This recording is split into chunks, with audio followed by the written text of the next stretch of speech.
Evet, aç.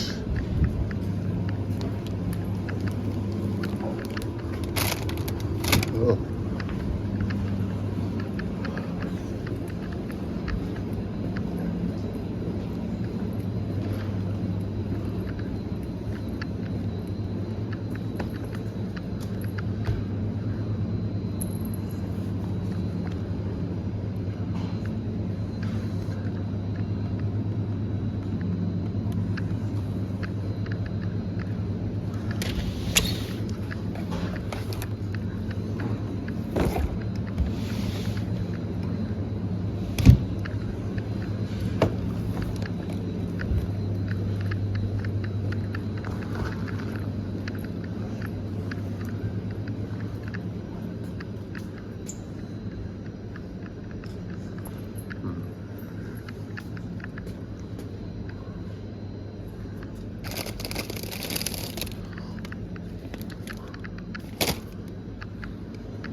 By the way, that Ivan guy I was talking about in another video, he was at the store now, working behind the counter. He's so awesome, he's so chill. We really got a vibe, you know. Not a gay one, but we talked about how I am feeling kind of hungover today. And we talked about not drinking wine anymore or mixing wine with beer. He said he's just drinking beer nowadays, which is what I'm doing too. I'm staying away from harder things, usually though. But he's chill, this cool guy. He's a cool dude, man. If there's nobody here, that's why I'm talking now. And yeah, I'm going a different road, different way home. Been to the store, bought some pizza, whatever. Yeah.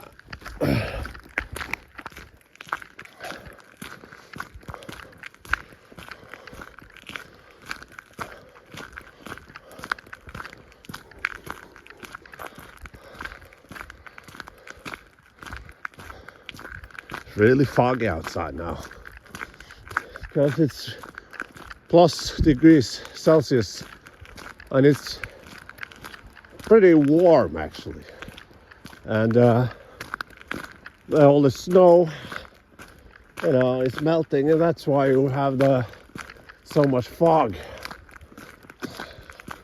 Can't like see the road. That's far off.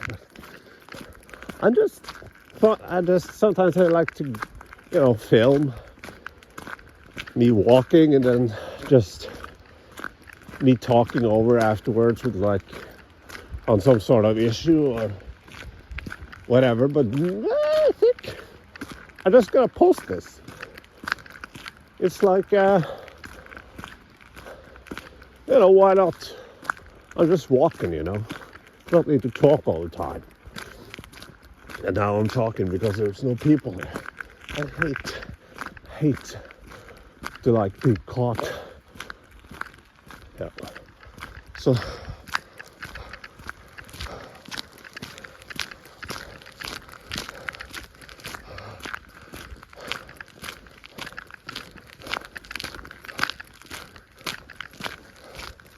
yeah, so that's what I meant.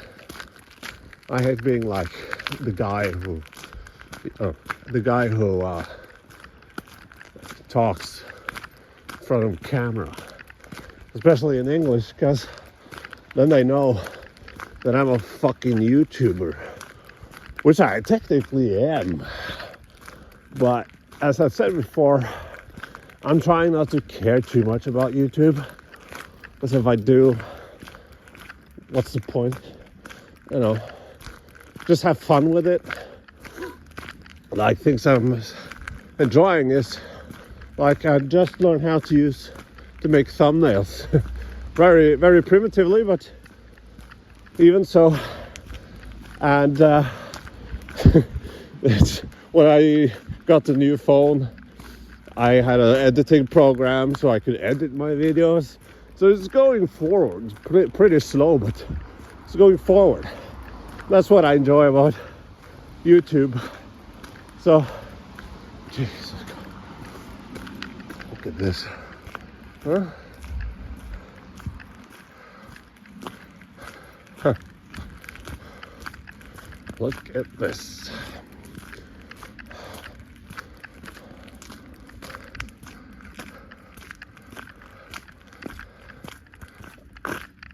Over there someplace I usually went to, I don't know what you call it, we call it ungdomsskole. Like when you're 13 to 16 or 15 or whatever.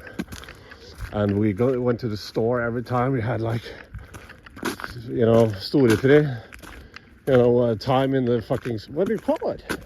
3 minutes, you know, the periods between classes. And that's where I started to owe people money, to borrow money. And yeah, I shouldn't have done that. I had one asshole, I paid my debts now though. The one friend I have paid my debts by going to a Coldplay concert. Oh, fuck yeah, that's a story. I lost him immediately in the crowd, so I didn't know where he was. And I pretended like there was some girls there. Like I said, I can't find, and my friend is gone. And they were like, "Oh well, he is here in spirit." I made it sound like he was dead, and then I said, "Well, no, he's over there." And they were like, "Really? Do you think that was funny?" And I was like, no, that was awful. I'm sorry. But yeah, I hated Coldplay. I hate concerts. So I just hung around with a teenage kid, 16-year-old who sold hot dogs. I just hung around with him when we talked to him. Like, me trying to act cool, I remember, because I was so drunk, trying to act cool because he was a teenager. Like, this was in Sweden. Göteborg. So I was a drunk Norwegian in Sweden. And the security guards started following me because I was so fucking wasted and I showed no interest in being there. I couldn't give more. So I told this teenager, like, I'm here because I owe my best friend money. And he said, your debts are paid if you go to this Coldplay concert. And people never get me into, like, I'm not a concert guy. I hate concerts. I hate people. But, you know, if my debts were paid, you know, okay, then I did it. So he can brag about taking me to a Coldplay concert. But no, this was so blah. I hate Coldplay. Fuck Coldplay. And this kid bought and sold hot dogs and beer. So I just stood with him and ate hot dogs and beer, drank beer. And he thought it was hilarious that I hated Coldplay, but was on concerts. I remember my big brother, he's a cop, my oldest brother, and he told me that I was going to appreciate the concert, even though I don't like concerts. But that's not the case. I hated it. I hated the fucking thing. I hated the concert, and yeah, he's told me that I was going to get goosebumps when everybody had this fucking light in their hands. We had this thing around here and some light things or whatever, but I didn't care at all. I was stood there, fuck, and I thought, like, should I? Fucking kids, man. Fucking kids. But then I stood there like, I just don't care about this. This is so lame. And this, my friend, he showed me a clip where a father and his kid, son, were at the concert to Coldplay, and this kid was crying because his favorite song were there. And my friends told me that, and said that this is so powerful. And I said, like, this is typical of me, though. No, it's not powerful. It's indoctrination. That kid isn't old enough to love something like that in that way. He was looking at his father all the time. It was clearly that he wanted to impress his father, show his father how much he loved Coldplay, because it was his father he loved, not Coldplay. Anyway, I'm sort of done now. Bye.